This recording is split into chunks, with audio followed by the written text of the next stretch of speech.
Cuidar da cidade é uma obrigação do poder público, isso a gente já sabe, né? Em Ribeirão Preto, a falta de zeladoria acontece aí por diversos bairros. Tem mato alto, enfim, em praças, vias públicas, os moradores cobram o poder público. De um lado, os sinais que a grama foi cortada recentemente estão aparentes, mas é só andar um pouco para ver que o serviço foi feito pela metade. O restante do canteiro da Avenida Patriarca, em Ribeirão Preto, está com muito mato. Quem passa por aqui todos os dias se sente esquecido pelo poder público. Todo ano é a mesma coisa, você tem que ficar ligando, pedindo para eles virem fazer a parte de roçagem. Mas aí faz, depois some, depois volta de novo esse mato alto. Eu já estou falando desde outubro. Aí em outubro vieram, deram um tapinha ali em cima, parou pela metade. Voltaram em janeiro, fizeram mais um pouco, deixou pela metade. Aí agora acho que eles devem estar esperando a AgriShow para dar uma melhorada na avenida, né?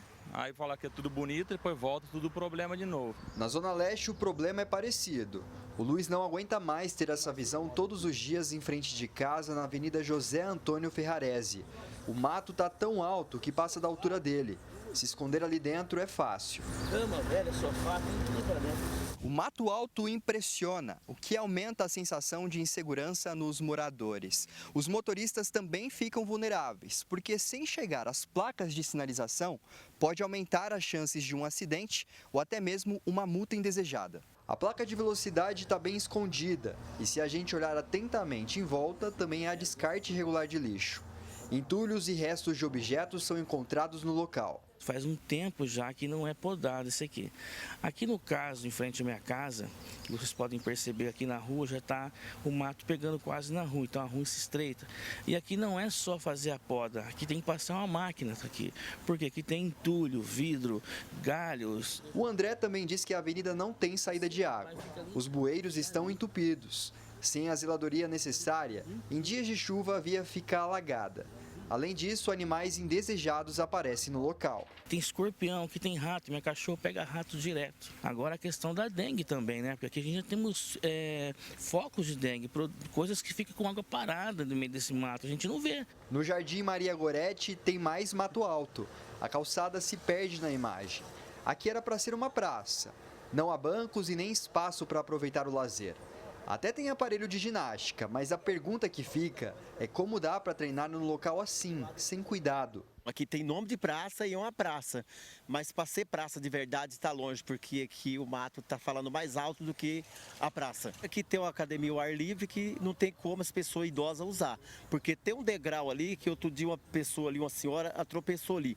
Segundo ponto, fica muitas pessoas estranhas andando por aqui. De acordo com a secretária de Infraestrutura de Ribeirão Preto, a roçagem do mato pela cidade já começou. Mas alguns critérios estão sendo seguidos para que a zeladoria seja feita. A gente tem um cronograma de roçada na cidade. Esse cronograma prioriza as áreas que a roçada é mais importante para a segurança e mobilidade urbana. Então, são priorizadas as grandes avenidas, onde o fluxo é maior e os motoristas precisam enxergar maiores áreas, sobretudo em retornos, em curvas, enfim. Segundo esse consultor em gestão pública, o planejamento é importante, até porque a zeladoria pode evitar outros tipos de problemas. Para a gente dar conta dessa zeladoria, é fundamental ter um planejamento muito bem feito.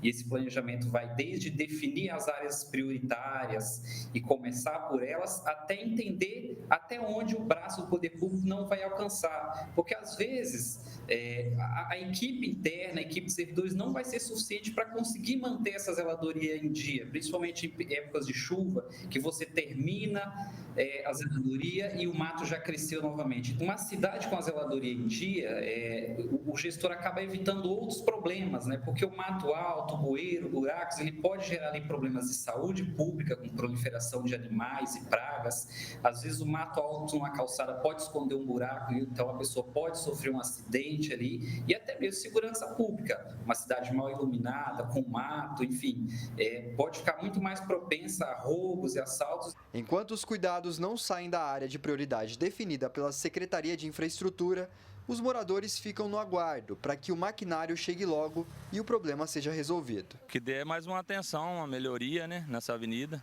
não só na AgriShow, né, durante o ano todo, né. A gente precisa de atenção, porque nós pagamos nossos impostos, é caro.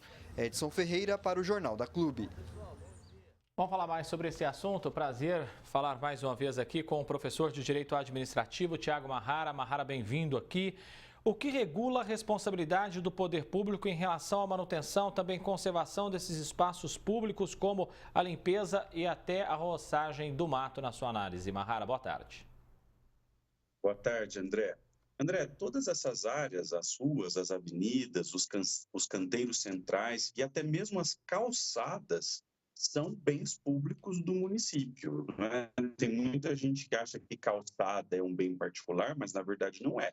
Essa é uma área pública e, sendo uma área que pertence ao município, o município tem que zelar por essa área, tem que fazer as podas, tem que cuidar de buracos, para evitar uma série de danos, como danos à saúde, danos à vida das pessoas, acidentes de trânsito e doenças também, que é um ponto hoje muito importante para nós. Agora, como fazer o poder público cumprir essa obrigação, então, que é manter a zeladoria de uma cidade? Olha, André, existem várias maneiras, né? Existe uma maneira inicial de se pressionar o poder público, solicitando-se informações às secretarias do município, e também é muito importante que os munícipes, que os cidadãos recorram aos seus representantes, os vereadores, porque como nós sempre falamos, André, os vereadores são agentes que exercem uma função de controle sobre a prefeitura.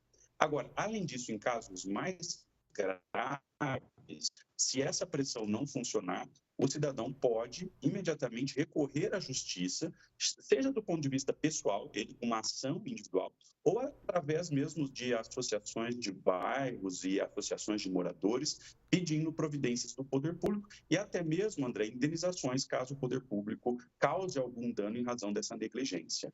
E o que pode recair sobre o poder público se ficar comprovado que está havendo uma negligência quando a gente fala da zeladoria da cidade?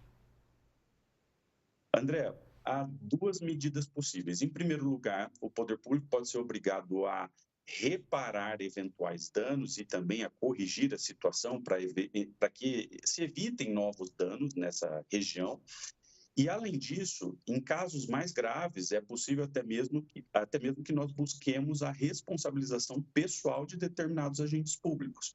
Então, o agente público ele pode responder por improbidade em algumas situações, ele pode responder até mesmo na esfera criminal, sem a responsabilidade disciplinar. Então, o município é chamado a responder como uma pessoa jurídica e, além do município, o agente público pode responder também caso nós verifiquemos que existe ali uma negligência, tá certo?